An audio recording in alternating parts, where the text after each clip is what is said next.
I stared at the elegantly set dinner table, watching steam rise from the perfectly arranged Sunday roast.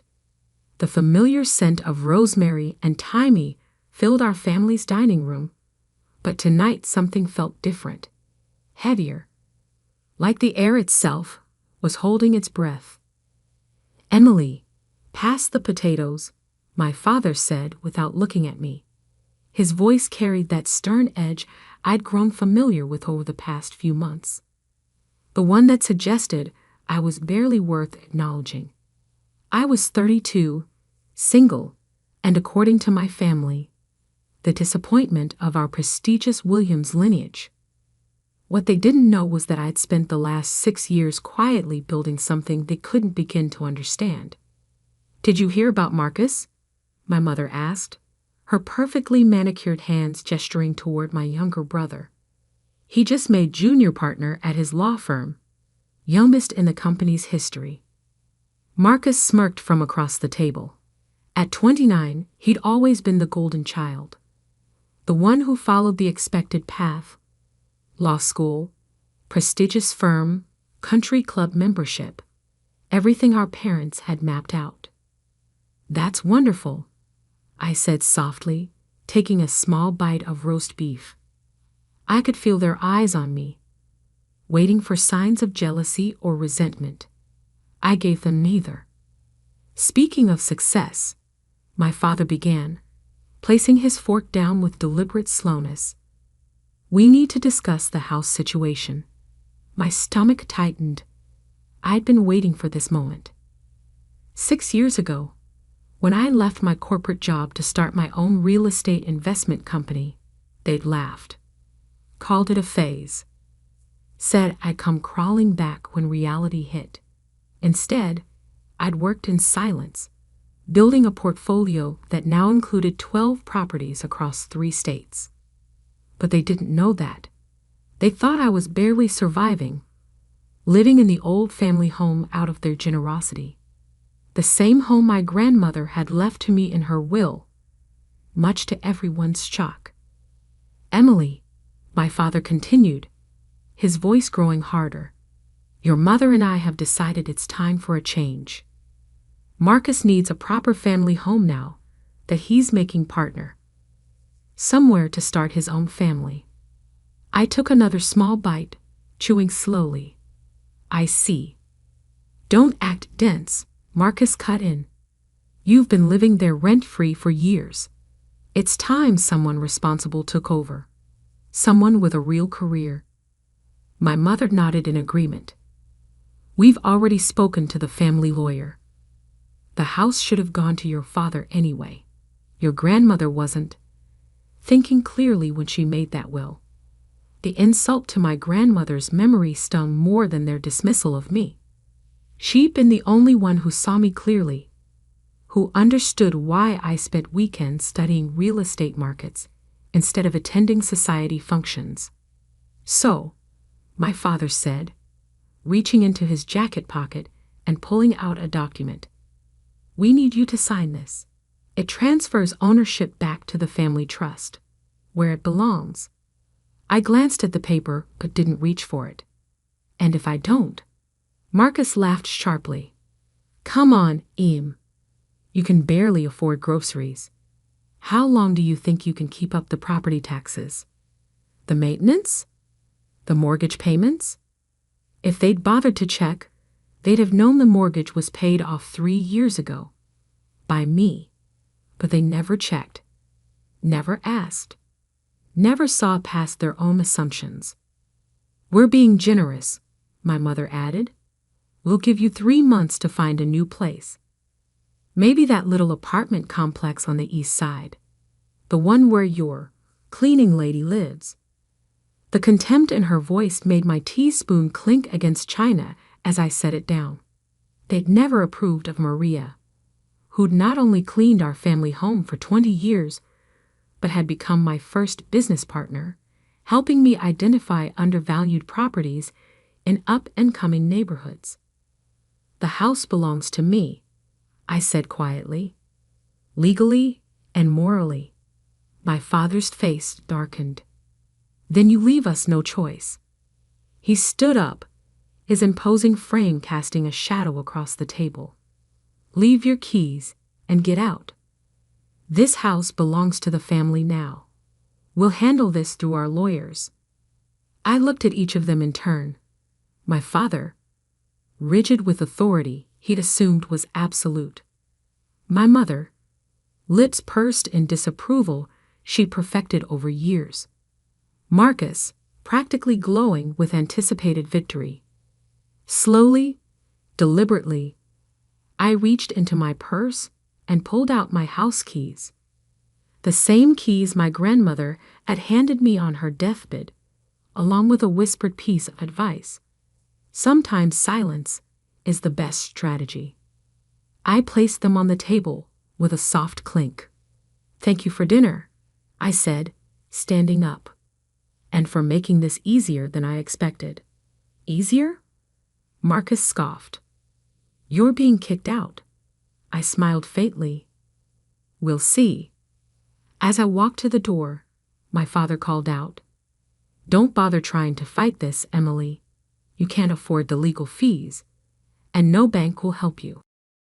I paused at the threshold, thinking about the documents waiting in my office.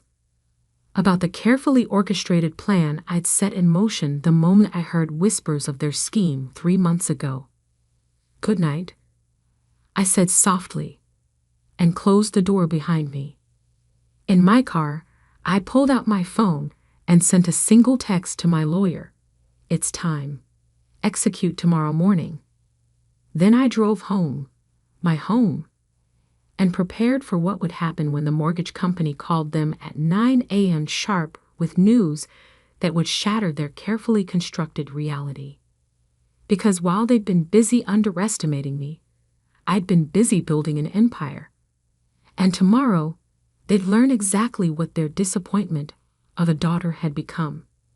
The next morning, I sat in my home office, watching the autumn sunlight filter through tall windows. The antique grandfather clock, another gift from my grandmother, showed 8:57 a.m. In exactly 3 minutes, my family would receive a call that would change everything. My phone buzzed. A message from Maria. They just pulled up in the driveway. Your father, mother, and Marcus. They look angry.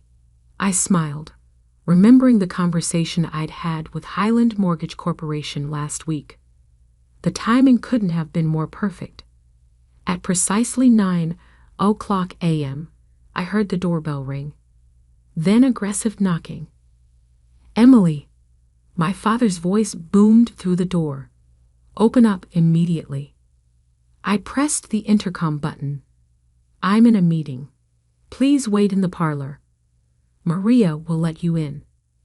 I could practically hear my mother's disdain at being greeted by the housekeeper, but they had no choice. As they settled into the parlor, my phone lit up with an incoming call. Robert Chen, Senior VP at Highland Mortgage. Everything's proceeding as planned, he said. I just spoke with your father. He wasn't pleased to learn about the transfer. I imagine not, I replied calmly. Thank you, Robert. I opened my laptop, checking my portfolio dashboard one last time. Everything was in place. 6 years of careful planning, of quiet acquisitions, of strategic patience, all leading to this moment. The parlor door burst open. My father stormed in, face flushed, waving his phone. What is the meaning of this? The mortgage company says you've transferred the loan to your corporation? That you own not just this house but half the properties in the Heights district. Behind him, my mother clutched her designer handbag like a shield. Marcus looked less smug now, his lawyer's mind finally beginning to grasp the situation. I turned my laptop around, showing them the portfolio dashboard. Would you like to sit down? This might take a while to explain. Explain what? Marcus snapped. How you've been deceiving us. No, I said quietly.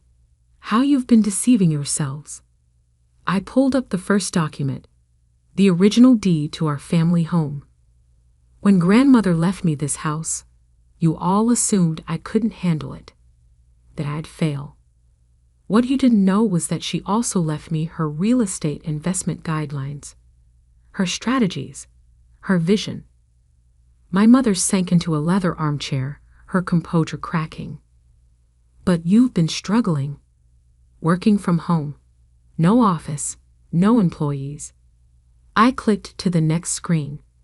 A satellite view of the Heights district, with properties highlighted in blue. Those aren't signs of struggle, Mother. They're signs of strategy. Every property in blue belongs to Williams Capital Investment Group, my company.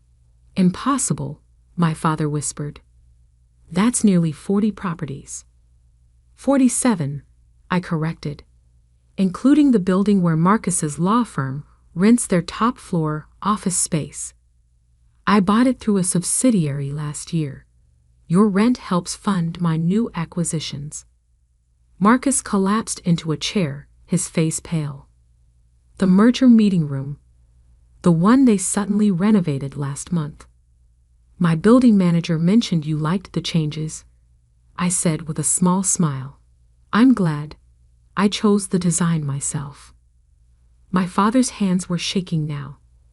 The mortgage company said, they said you've paid off over $780,000.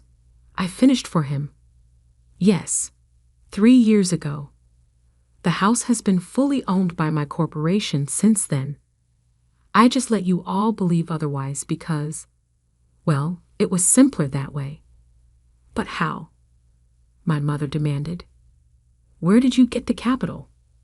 I thought about the nights I'd spent studying market trends, the weekends exploring emerging neighborhoods with Maria, the relationships I'd built with local business owners and developers, all while they assumed I was failing. I started small, I explained. Used my savings to buy a foreclosed duplex. Renovated it with Maria's help.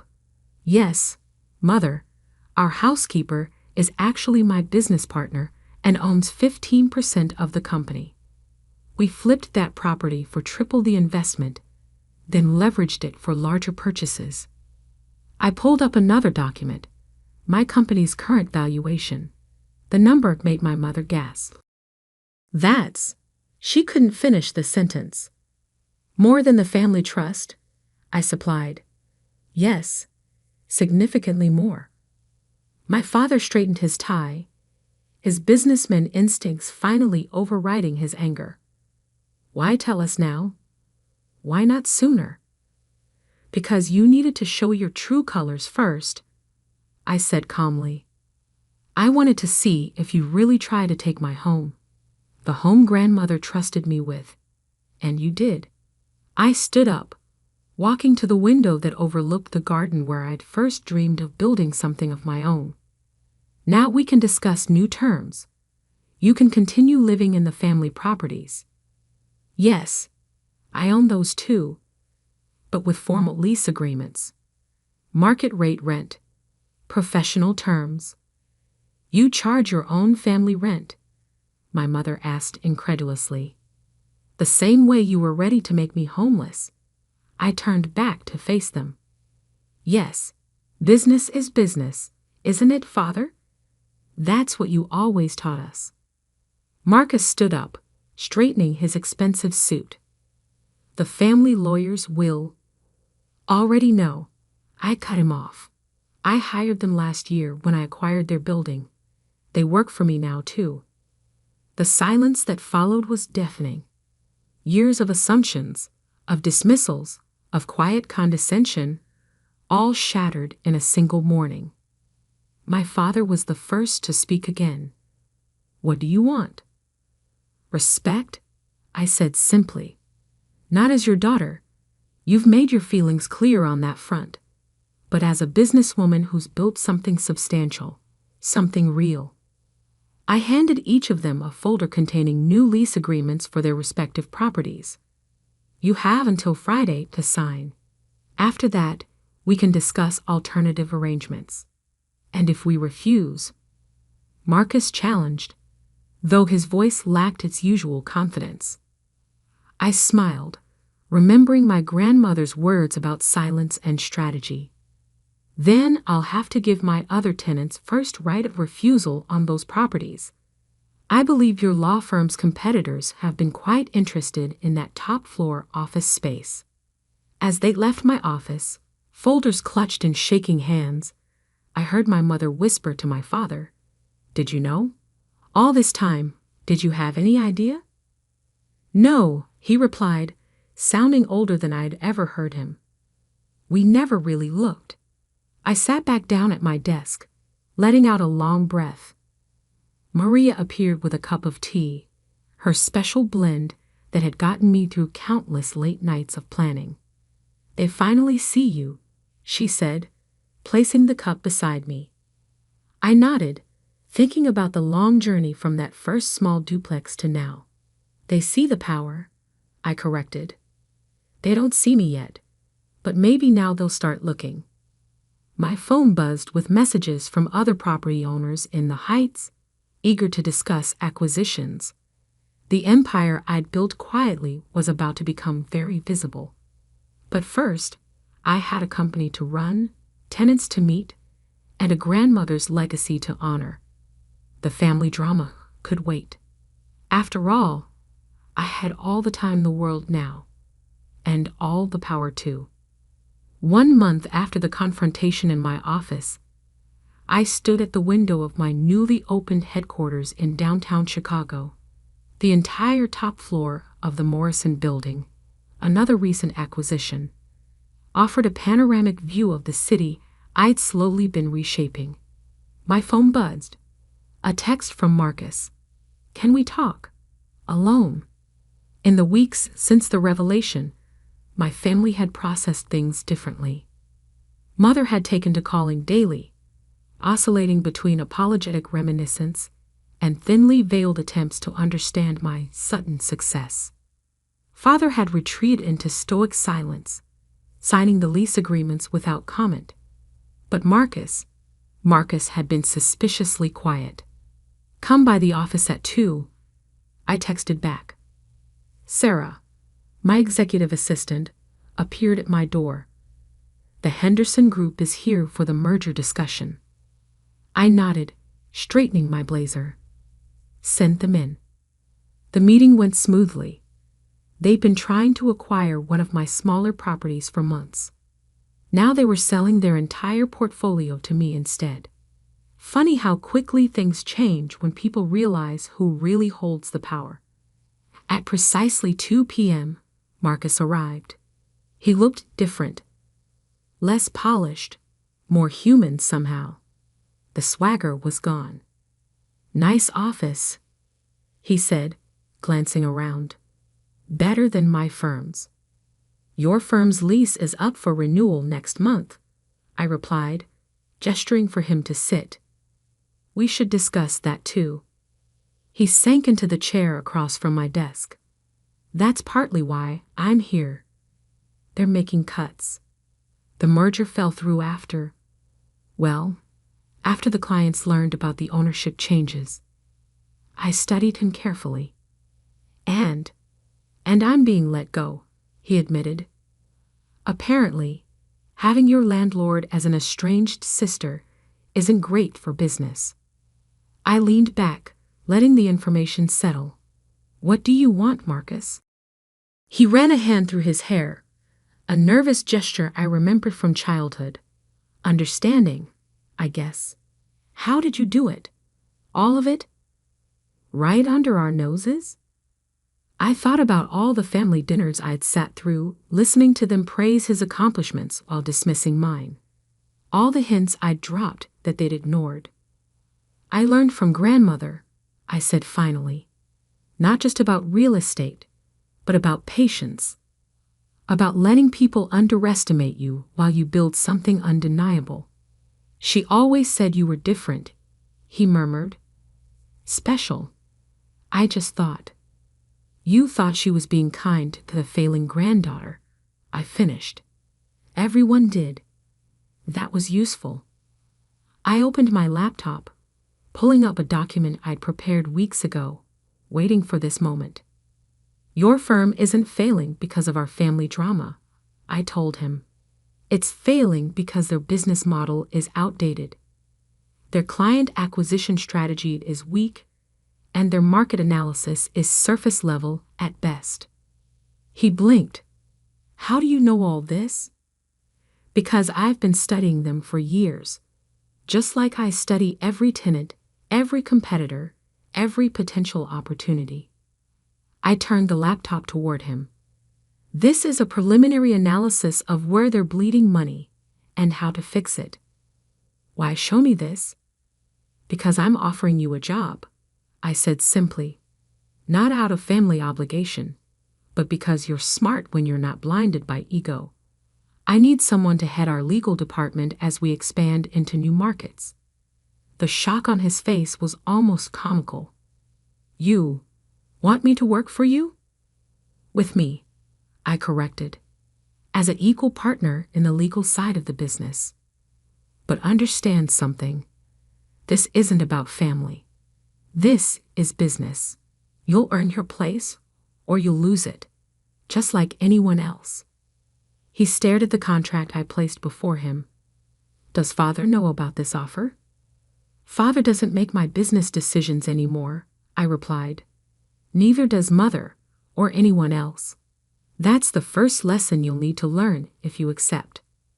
Marcus picked up the contract, reading it carefully. His lawyer's instincts hadn't completely abandoned him. The salary is less than I make now, he noted. The base salary is, I agreed. But the equity compensation is significantly higher. Another lesson. Build ownership, not just income. A small smile tugged at his lips. Grandmother taught you that too. Among other things. I stood, walking to the window again. She taught me that real power isn't in what you show people. It's in what you build while they're not looking. He signed the contract without further negotiation, another first. As he left my office, he paused at the door. I'm sorry, Emily, for everything. I know, I said quietly. Now prove it by helping me build something even bigger. That evening, I visited grandmother's grave, placing fresh flowers beside her headstone. The autumn wind rustled through nearby trees as I sat on the small bench we'd often shared. You were right, I said softly. About everything. About letting them think what they wanted while I built what I needed. About patience being more powerful than pride. I told her about Marcus, about the expansion plans, about the empire that had grown from her initial lessons. I like to think she would have been proud, not just of the success, but of how I'd achieved it. My phone buzzed again. Mother, asking about Sunday dinner. This time, she suggested having it at my house. A small acknowledgement of the new reality. I texted back a simple yes.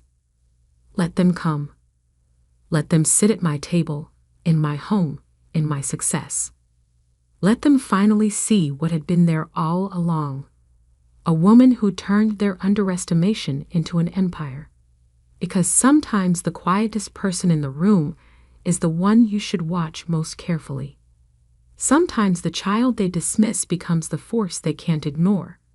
And sometimes, just sometimes, silence isn't surrender, it's strategy. I looked up at the darkening sky, feeling the weight of everything I'd built, everything I'd become.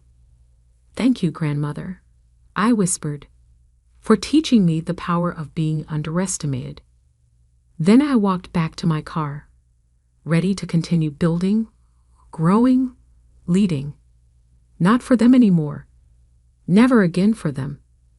But for myself, and for every other person who's been told they're not enough. Because I wasn't just Emily anymore. I was the CEO of a real estate empire, the owner of half the city's prime properties, and living proof that sometimes the best revenge isn't in what you say. It's in what you build while they're not looking.